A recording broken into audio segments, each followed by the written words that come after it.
Hello fellow explorers, today we journey to the heart of Java, Indonesia. Our destination, Surakarta, a city known locally as Solo. Beneath its modern exterior lies a secret, a legacy of kings and artists, a story whispered through centuries. Are you curious? Then join me as we uncover the hidden history of Solo. We begin our journey by traveling back in time. Imagine a time before cars and electricity, a time when Java was a tapestry of kingdoms, each with its own story to tell. This is where our adventure begins. Our story starts with the Mataram dynasty. Founded by the legendary Panembahan Senopati, this kingdom rose to prominence in the 16th century. From their capital in Kotagedi, the Mataram rulers expanded their influence. Their power grew, and their territory stretched far and wide. As the Mataram kingdom prospered, it faced new challenges. Internal rivalries threatened to divide the kingdom from within. Meanwhile, a new force arrived on Java's shores, the Dutch East India Company, also known as the VOC. The VOC, hungry for spices and wealth, would forever alter the course of Javanese history. The arrival of the Dutch VOC in the 17th century brought about significant changes. The VOC, seeking to control the lucrative spice trade, interfered in Javanese politics. They exploited existing rivalries within the Mataram kingdom, weakening it from within. The once mighty kingdom faced a difficult choice: resist the Dutch, or negotiate for survival. The Mataram kingdom, under pressure from both internal and external forces, eventually split.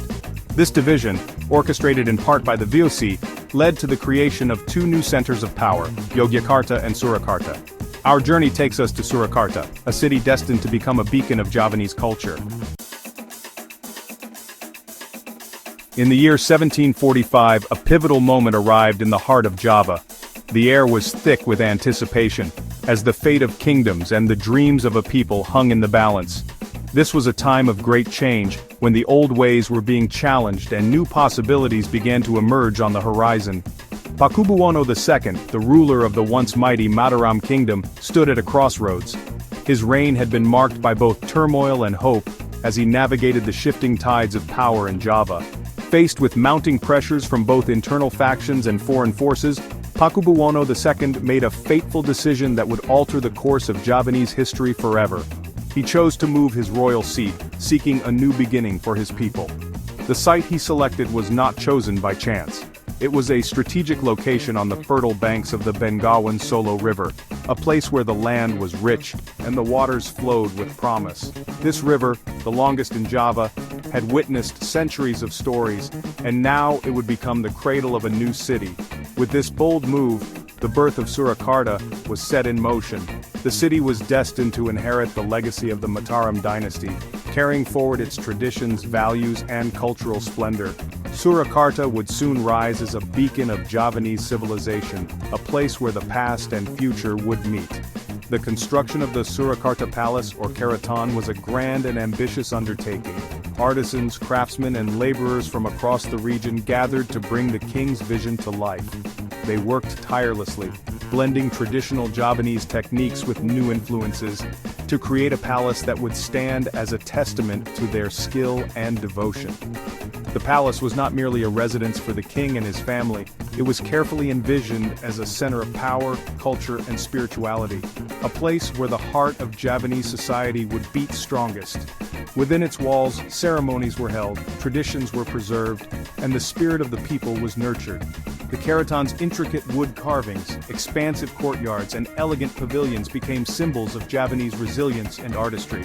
Every detail reflected the deep connection between the people and their land, their history, and their dreams for the future. And so, under the watchful gaze of the Dutch East India Company, known as the VOC, the Kasunanan Surakarta came into being. It was a city born from struggle and hope, destined to play a central role in the unfolding story of Java. The Surakarta Palace, also known as the Keraton Surakarta, is a testament to Javanese architectural genius. Its design incorporates elements of Hindu-Buddhist cosmology and traditional Javanese aesthetics. The palace complex, with its series of courtyards and pavilions, served as a microcosm of the kingdom itself. But the palace was more than just a physical structure, it was the heart of Javanese courtly life. Within its walls, traditions were preserved and arts flourished. The palace became a patron of dance, music, and literature, ensuring that Javanese culture would not only survive but, truly thrive. Under the patronage of the Surakarta court, Javanese arts reached new heights, transforming Solo into a vibrant center of creativity and tradition. The royal family, deeply invested in the preservation and development of culture, provided unwavering support to artists, musicians, and dancers. This nurturing environment allowed the arts to flourish, making Solo a beacon for those seeking inspiration and mastery in their craft. Sacred dances, such as the Bedhaya and Serimpi, were refined and codified within the palace walls. These performances were not merely entertainment, they were spiritual offerings, believed to connect the royal court with the divine. The dances were meticulously choreographed, with every gesture and movement carrying deep symbolic meaning, reflecting the values and beliefs of Javanese society. These dances, often performed by elegant female dancers, told stories of gods, heroes, and ancient legends. Through graceful movements and expressive gestures, the dancers brought to life epic tales from the Ramayana and Mahabharata, as well as local folklore. The performances were accompanied by poetic narration and music, creating a mesmerizing spectacle that captivated audiences and preserved the oral traditions of Java. The city of Solo became renowned for its batik artisans, particularly in the districts of Kauman and Laweyan. These neighborhoods buzzed with creative energy, as generations of families dedicated themselves to perfecting the art of batik. The craft was passed down from parent to child, ensuring that the intricate techniques and unique patterns remained a living tradition. These skilled craftspeople created intricate patterns on cloth using wax-resist dyeing techniques. Each piece of batik was a labor of love, requiring patience, precision, and a deep understanding of symbolism. The process involved drawing delicate designs with hot wax, dyeing the fabric in vibrant colors, and repeating the process to build up complex, layered motifs. Batik, with its symbolic motifs and vibrant colors, became synonymous with Javanese identity. The patterns often told stories or conveyed messages, representing everything from philosophical concepts to social status. Batik was worn during important ceremonies, celebrations, and daily life, serving as a visual expression of cultural pride and continuity. The gamelan, a traditional ensemble consisting of metallophones, drums, and gongs, played an integral role in courtly life.